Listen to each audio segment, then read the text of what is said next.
வணக்கம். நம்ம நாட்டை பொறுத்த வரைக்கும் நடுத்தர மக்கள் ஏழை மக்கள் தான் அதிகம்.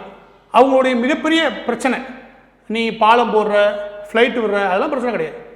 என் நாட்டில் மிக முக்கியமான பிரச்சனை அப்படின்னு அவங்க நினைக்கிறது விலைவாசி ஏற்றம் இருக்குல்ல, அது கட்டுக்கோப்பில் இருக்கணும். இது எல்லா நாடுகளில் இருக்கக்கூடிய நடுத்தர ஏழை மக்கள் விரும்புகிறது. அது விலைவாசி தாறுமாறாக இருக்கக்கூடாது. தாறுமாறாக எகிரிச்சுன்னா முதல்ல அடிப்படை போகிறது யார்? பணக்காரர்கள் கிடையாது, ஏழை மக்களும் நடுத்தர மக்கள் தான். இவங்க தான் இந்த விலைவாசி ஏற்றத்தில் மிகப்பெரிய அளவில் சிக்கல் அனுபவிக்க போகிறவங்க. அப்போ ஒரு நாட்டோடைய அதிபராகவோ பிரதமராகவோ முதலமைச்சராகவோ வரக்கூடியவங்களுக்கு ரொம்ப முக்கியமான கடமை எது? நாட்டில் விலைவாசி உயர்வு இருக்கு இல்லையா, அது கட்டுக்கோப்பில் வைக்கிறது. அந்த திறனை பொறுத்த வரைக்கும் நரேந்திர மோடி அவர்கள் எந்த அளவுக்கு திறமையாக செயல்பட்டார். அதுக்கு முன்னாடி இந்த கன்சூமர் பிரைஸ் இண்டெக்ஸ்ன்றதுனா என்ன அப்படின்னு நான் உங்களுக்கு சொல்கிறேன். இதில் ஏகப்பட்ட சிக்கலான கால்குலேஷன்லாம் இருக்குது. மிக எளிமையாக சொல்கிறேன், கேட்டுக்கோங்க. இந்த நடுத்தரவாதிகள், ஏழைகள் ரொம்ப அத்தியாவசியமாக கிடைக்க வேண்டிய விஷயங்கள் என்னென்னு யோசிங்க. உணவு, உடை, இருப்பிடம். கரெக்டாக இந்த பொருள்களில் அடிப்படையிலேயே விலையேற்றம் இருக்கு இல்லையா, அது கட்டுக்கோப்பில் வைக்கணும். எடுத்துக்காட்டுக்கு இந்த உணவுப் பொருள் இருக்கு இல்லையா, ஒன்றே ஒன்று சொல்கிறேன். இந்த உணவுப் பொருள் இருக்கு இல்லையா, அது எப்படி விலைவாசி ஏறும் யோசிச்சு பாருங்கள். நம்ம ஊரை பொறுத்த வரைக்கும் நம்ம நாட்டில் ரொம்ப ஈஸியாக நமக்கு விவரம் தெரியும். வெங்காயம் விலை திடீர்னு ஏறும், பருப்பு விலை திடீர்னு ஏறும். அதெல்லாம் ஏன் ஏறுன்னு சொல்லுங்கள்? பதுக்கல்காரர்கள். இந்த பதுக்கல்காரர்கள் அரசர்கள் காலத்திலேருந்து இருக்காங்க. அதனால் ஒரு ஆட்சியாளருக்கு ரொம்ப முக்கியமான குணம், அதாவது நிர்வாகத்திறன் எது இருக்கணும்னு கேட்டிங்கன்னா, இந்த பதுக்கல்காரர்களை ஒடுக்கிற திறமை இருக்கணும். இந்த பதுக்கல்காரர்களை பயப்படணும். அந்த அளவுக்கு ஆட்சி செஞ்சால் மட்டும்தான் இந்த உணவுப் பொருளுடைய விலையை கட்டுக்கோப்பில் வைக்க முடியும். இல்லாட்டி செயற்கையாக உணவுப் பொருளுடைய விலையை ஏற்றம் கொடுத்து பெரிய அளவில் லாபம் யார் சம்பாதிப்பா? இந்த இடைத்தரகர்கள். விவசாயிகள் சம்பாதிக்கிறது கிடையாது. இந்த இடைத்தரகர்கள் உட்காந்து பதுக்கல்காரர் இருக்காங்களே, அவங்க சம்பாதிப்பாங்க. அவர்களை எந்த அளவுக்கு கட்டுக்கோப்பு வச்சாரு. அதே மாதிரி தான் உடை, இருப்பிடம். இந்த மூணு அத்தியாவசியமான விஷயம். அதுக்கு அடுத்து ரொம்ப முக்கியமான மூணு நான் சொல்கிறேன். அது என்ன கேட்டிங்கன்னா, தொடர்புக்கு நம்ம யூஸ் பண்ணுறோம்ல கம்யூனிகேஷன் மீடியம்ஸ், அது ரொம்ப குறைவான விலையில் கிடைக்கணும். தாறுமாறாக எகிரக்கூடாது. எடுத்துக்காட்டு டெலிஃபோனில் இருக்கு இல்லையா, அதில் ஆரம்பித்து தபால் வரைக்கும் தொடர்பு கொள்கிற மீடியங்கள் எல்லாமே குறைவான விலையில் இருக்கணும். அதுக்கடுத்து போக்குவரத்தும் அதே தான். அதுக்கடுத்து ரொம்ப ரொம்ப முக்கியமானது மருத்துவ செலவுகள். மருத்துவ செலவுகள் தாறுமாறாக எகிரக்கூடாது, அதுவும் கட்டுக்கோப்பில் இருக்கும். இந்த விஷயங்களை அதிகமாக யார் அக்கறை செலுத்துறாரோ அவர் தான் மிகச்சிறந்த நிர்வாகி ஒரு நாட்டை பொறுத்த வரைக்கும். அந்த நிர்வாக திறமையை பொறுத்த வரைக்கும் நரேந்திர மோடி அவர்கள் எந்த அளவுக்கு சிறப்பாக செயல்பட்டார் அப்படின்றத இனிவர தகவல் மூலமாக ரொம்ப தெளிவாக பார்ப்போம். இந்த தகவலாம் முதல் எங்கே தெரியுது? ஏன்னா இது ரொம்ப முக்கியம். படிக்கிற குழந்தைங்க நிறையா இருக்கிறீங்க. இந்த தகவல்கள், அதாவது விலைவாசி ஏற்றம் சம்மந்தப்பட்ட புள்ளி விவரங்கள் எங்கேருந்து கிடைக்கும், எங்கே அந்த மாதிரியான ஆய்வுகள்லாம் கிடைக்கும் கேட்டிங்கன்னா, நீங்கள் அதை நேராக போய் இன்டர்நேஷனல் மானிட்டரி ஃபண்ட் இருக்கு இல்லையா, அதாவது IMF.org இந்த வெப்சைட்டில் போய் எடுக்க முடியும். இதில் ஏகப்பட்ட புள்ளி விவரங்கள் கிடைக்கும். நாம் இன்னைக்கு பார்க்குற அந்த CPI இருக்கு இல்லையா, கன்சூமர் பிரைஸ் இண்டெக்ஸ், அதுக்கான புள்ளி விவரங்களை நம்ம இதில் தான் எடுக்கிறோம். இந்த தகவலை எடுத்து தான் வேர்ல்டு பேங்க்கும் கன்சிடர் பண்ணுறாங்க, ஐநாவும் கன்சிடர் பண்ணுது. இதுதான் IMF கொடுக்குற நமக்கு தகவல்கள். இதுதான் அந்த புள்ளி விவரம், அதோட கிராஃப். இந்த கிராஃப் எதை ரெப்ரசென்ட் பண்ணுதுன்னா இந்தியாவுடைய கிராஃபை சொல்கிறோம் நம்ம. இது இந்தியாவுடையது. எங்கேருந்து வருதுன்னா 1960 2017 வரைக்கும் இந்த கிராஃப் நமக்கு புள்ளி விவரங்களை கொடுக்குது. இந்த ஏற்ற இறக்கங்களில் அதில் என்ன அப்படின்னு நான் சிம்பிளாக சொல்கிறேன், கேட்டுக்கோங்க. 2000 பருப்போட விலை 100 ரூபா விற்குதுன்னு வச்சுக்கோங்க. ஒரு பருப்பு 1 கிலோ 100 ரூபா விற்குதுன்னு வச்சுக்கோங்க. 2001 அது 104 ரூபாய் விற்றுச்சுன்னா பொருளோட விலை 4% ஏறி இருக்கு. உங்களால் புரிஞ்சுக்க முடியுதா? அதாவது இதுதான் அந்த 4%. இதுதான் அந்த புள்ளி விவரம் சொல்லுது.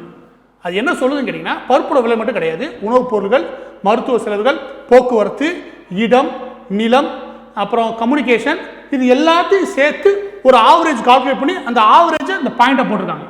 ரொம்ப எளிமையாக சொல்லிட்டேன், புரிஞ்சுதா? இந்த புள்ளி விவரங்கள் எல்லாம் கவனிங்க. 1974 எவ்வளவா இருக்குது? 28% எகிரி இருக்கு. இந்த மாதிரி போகக்கூடாது. ஒரு நாடு ஒரு சீராக முன்னேற்றம் இருக்கக்கூடிய நாட்டில் ஏழைகள் பாதிக்காம, நடுத்தர மக்கள் பாதிக்காம நாடு முன்னேறும் நினைக்கக்கூடிய ஒரு நிர்வாகி எந்த அளவுக்கு இந்த பர்சன்டேஜை மெயின்டைன் பண்ணணும்னா 3-4% மெயின்டைன் பண்ணால் மிகச்சிறந்த நிர்வாகி. அதிகபட்சம் 5க்கு போகணும், அதுக்கு மேலே போகக்கூடாது. இதுதான் ஒரு நிர்வாகிக்கு ரொம்ப ரொம்ப இருக்க வேண்டிய குணம். அப்போ தான் இந்த நடுத்தர மக்களும் ஏழை மக்களும் விவசாய பொருளுடைய விலையேற்றத்தினால பாதிக்கப்படாமல் இருப்பாங்க. அந்த நிர்வாகத்தை முறைக்கு இந்த ஒட்டுமொத்த புள்ளி விவரத்தில் நல்லா கவனிங்க. இந்த இடமும் தான் சரியாக இருக்கும். அதாவது 1999 2003-2004 வரைக்கும் இந்தியாவில் ஒரு நிலையான தன்மை இருந்திருக்குது. என்னது? இந்த பிரைஸ் இண்டெக்ஸ் இருக்கு இல்லையா, அது ஒரு நிலையான தன்மை இருந்திருக்குது. அந்த காலகட்டத்தில் யார் ஆட்சியில் இருந்தால் வாஜ்பாய் அவர்கள். சரிங்களா? வாஜ்பாய் அவர்கள் ஆட்சியில் இருந்தார். இப்போ அதுக்கு அடுத்து அவர் போனதுக்கு அப்புறம் இது 5.5 தொட்டு லாஸ்ட்டில் 10.2 வரைக்கும் போச்சு. அது மன்மோகன் சிங் ஆட்சி காலத்தில், அதுவும் இரண்டாம் பகுதி இருக்கு இல்லையா, அதாவது முதல் 5 வருஷத்தில் விட்டுருங்க, ரெண்டாவது 5 வருஷத்தில் தாறுமாற எகிரிச்சு. எல்லா விலையுமே நிலத்தின் விலையில் ஆரம்பித்து நீ மன்மோகன் சிங் நரேந்திர மோடி அவர்கள் வர்றதுக்கு முன்னாடி தயவுசெய்து யோசிச்சு பாருங்க. அந்த 5 வருஷத்தில் விலையேற்றம் உச்சபட்சம், நிலத்தில் ஆரம்பித்து எல்லாமே. ஈவன் இந்த கம்யூனிகேஷன் இருக்கு இல்லையா, அதாவது டெலிஃபோன் பில்லு, இதுவுமே ரொம்ப உச்சம்.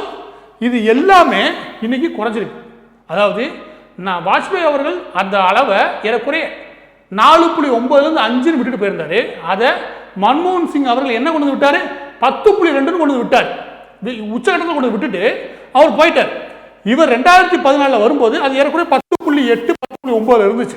இவர் வந்ததுக்கு அப்புறம் அது மெல்ல மெல்ல குறைஞ்சி இன்னைக்கு 2017 3.3 வந்துச்சு. 2017 சொல்லியிருக்கேன்.